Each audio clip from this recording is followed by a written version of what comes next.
There is something accurate about life that also happens to be a wildly romantic notion.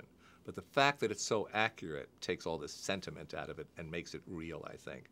And that thing is that no matter how hard things are for you in your life, if the right person walks in the door, that changes. The problem doesn't go away. The problem moves over here. Your spirit rises, and you're better able to handle your life, and life has become a better deal. That's a very romantic thought, but there's nobody who will disagree with it. With the accuracy of it, I think that's what the picture's about.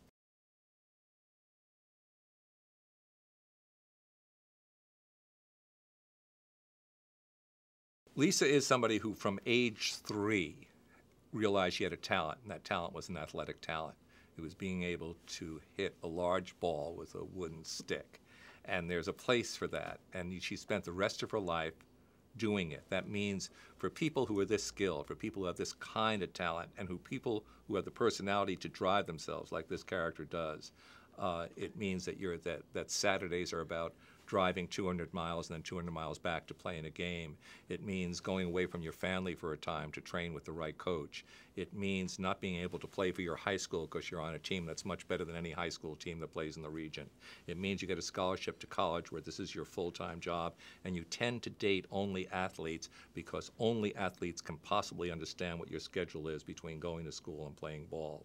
It means that is your life and your passion. In her case, it means you went to the Olympics. It means you were a key person in doing that. It means you were made captain of your team because you have ability to drive not only yourself, but to drive everybody around you. And as somebody says, make every other player better because of the kind of player you are. And then in 1 second, all that's pulled away from you and you are dumped in the real world.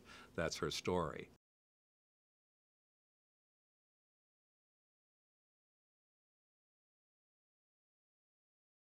His story is that he had a very colorful father. His mother walked out on them after she saw Kramer versus Kramer one day. Father raised him, Father Jack Nicholson, exotic, larger than life, whatever that is. He was stolid. In other words, instead of, when you have a father like that, you tend to go the other way. You tend to get a little locked in. You tend to have good manners. You tend to want to treat people decently. And he's almost a throwback in his decency with that colorful father.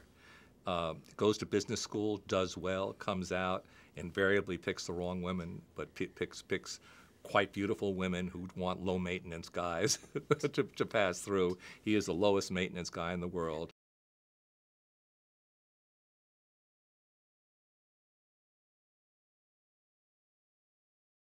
That does happen. I do find myself laughing. I do get on the soundtrack laughing where it's a problem for the film. But what you just described is antithetical to the inner life that I experience when I'm on the set.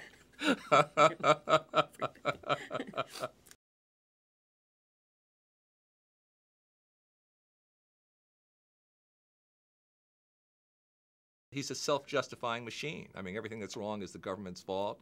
Nothing he does is wrong. The problem is foreign competition. The problem is anything but the fact that there's some kind of ethical Drano that he's spilled down his system.